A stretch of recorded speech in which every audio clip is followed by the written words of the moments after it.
Last 20 years, two secretaries of defense have grappled with the wisdom of building a system of strategic defense.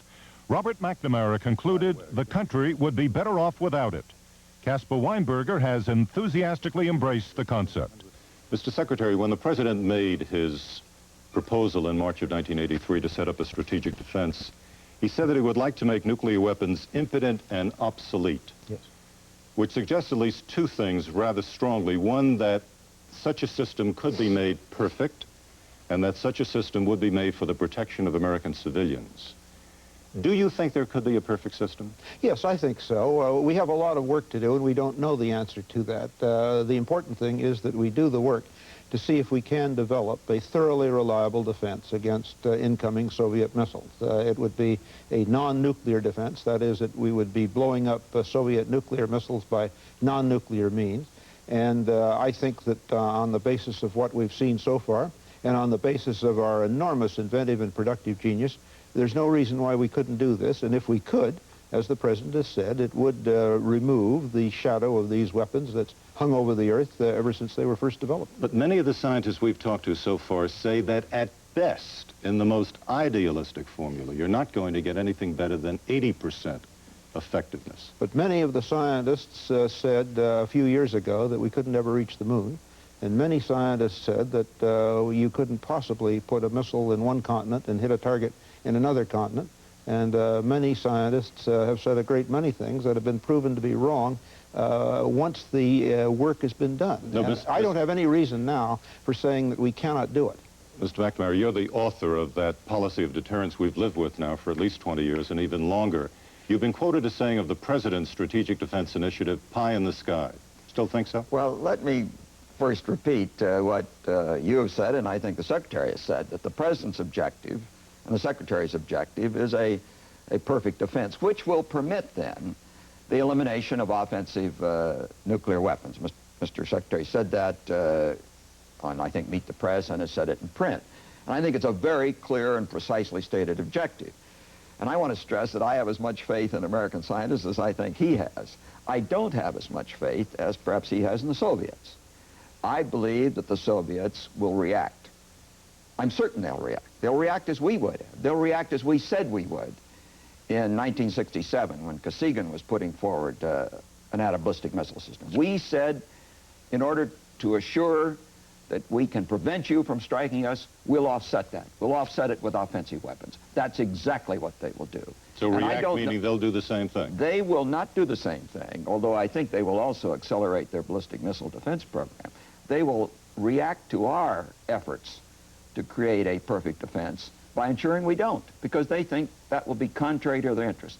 And they can offset our defense by expansion of their offense. Well, what they're talking about is the ability of the Soviets now to overcome the standard, more or less traditional anti-ballistic missile activity, which is ground-based and which is not effective. It is not much more than 50% effective. And indeed, you overcome that by simply adding more and more Soviet missiles to saturate the entire ABM system. But that's not what we're talking about. We're talking about a totally different kind of system, a new system based on new technologies, and a system that is far more effective than what we have now. And as a matter of fact, we've already tested and proved on a very small scale that you can do this precise thing. The other thing is, it is not necessary that the system be absolutely perfect, although that is certainly what we strive for.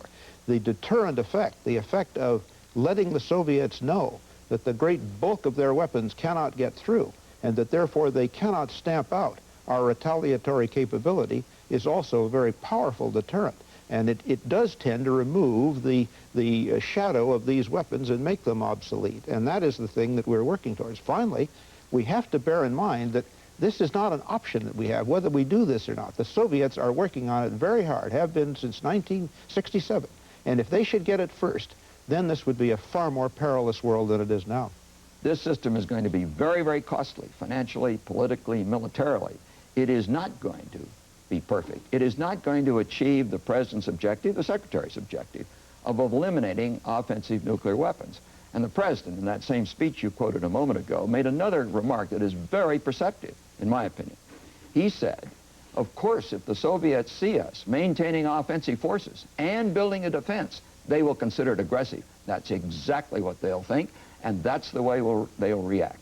Mr. Secretary, would you think that it's possible that if we developed this kind of extraordinary technology, that we would share it with the Russians, as the President indicated? Yes, the President has said that. He said that... But I mean, do you really believe that we would come up with this absolutely super stuff? Because again, you've got to look at the purpose. Yes, the President has said that we would certainly consider sharing it, because that would be a way to have both sides' missiles rendered obsolete and impotent, and that would be the way to remove them from the Earth. If the Soviets develop it first, and bear in mind, as I said, they've been working on it a long time, then there's not the slightest question in my mind that they would not share it, and it would be very dangerous if they could render our missiles impotent, and we did not have a similar capability, so I think we have to work on it. Mr. McNamara, do you believe that we're... May I interrupt you just one moment to comment on what the Secretary just said? It's inconceivable to me that we would share the foundations of this defense system. It would be the most advanced technology we have. As a matter of fact, technology not yet developed. And that technology could be used to enhance one's conventional war capability and to enhance one's offensive nuclear capability. It's inconceivable when we won't give the Japanese the Apple computer, in effect. We won't give the Chinese the Apple computer, that we're going to give the 50th generation of Apple computers to the Soviets to use against us. I can't believe it. I'd like to address this to the Secretary. In 1982, a Pentagon estimate of the cost of this project was $500 billion.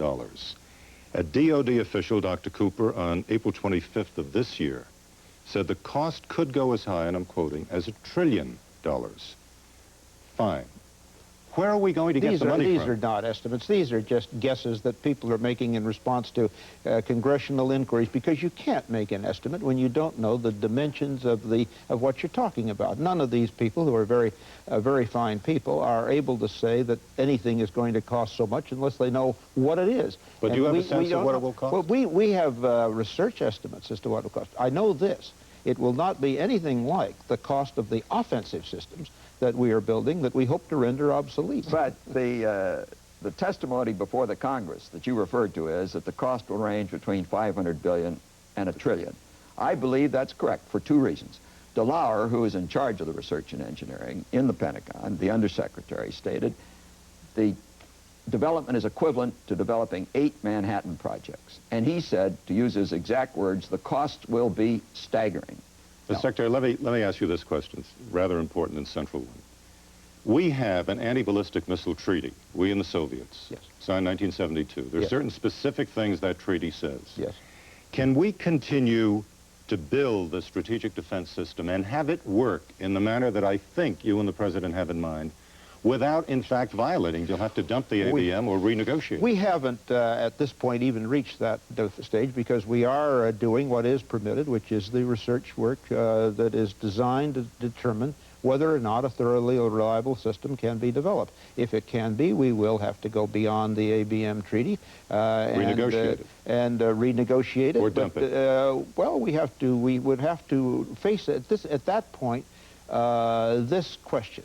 Do we want to let a treaty, which the Soviets are not observing and have violated, stand in the way... violated? Do we want to let that kind of a treaty stand in the way of our ability to develop a thoroughly reliable system of defense which can render their nuclear missiles impotent? And my answer to that would be very simple. But now let's go ahead and see what the ABM treaty says that relates to the Strategic Defense Initiative. What it says is that each party undertakes not to develop, test, or deploy ABM systems or components which are space-based. We are moving directly in opposition to that treaty. That treaty is a major element of the foundation of the strategic balance today. The Scowcroft Commission has said so. The man who negotiated it for President Nixon, Mr. Gerard Smith, says that the Strategic Defense Initiative will be in direct violation of the treaty. I don't want to see that treaty destroyed. Well, the treaty specifically permits research, and in any event, the treaty was based upon two assumptions, neither of which have come true. It was based on the assumption that neither side would do anything more with respect to strategic defense, and the Soviets, since 1967, since before the treaty and after the treaty, have continued to work very assiduously and effectively in this field. The second assumption was that both sides would remain relatively equal in offensive systems, and that hasn't come true either. The Soviets have put in enormous sums and enormous developments, and they're in the 5th generation of deploying their missiles, and we're still in the 3rd, still debating whether we should have an MX or not. So neither of the assumptions which undergirded the ABM treaty have been adhered to. Well, here's a basic point of difference between the Secretary and me. He has stated publicly many times he doesn't favor the treaty. I do. I believe the anti-ballistic missile treaty is a major element of the strategic balance today. I've got to ask you one more question. A president whom you served in the early 70s, Richard Nixon, said, and I'm quoting him now, when you have 10,000 of these damn things, he's referring to the warheads, there is no defense, unquote. Well, I think he's just as wrong as the scientists whom I quoted a moment ago, who said we couldn't reach the moon and that we couldn't put a missile in one continent and hit a target in another and so on. I think that's just plain wrong. There is a defense. We haven't found it yet. We certainly should work on it, and I believe we'll find it. We couldn't have reached the moon as easily if the Soviets had been on the moon shooting at us. And that's the analogy we should look at here. That's one of the worries I have. The scientists can develop the technology, but the Soviets are going to counter it. We know that. That's exactly what we'll be doing. And we'll both be embarked on an explosive arms race.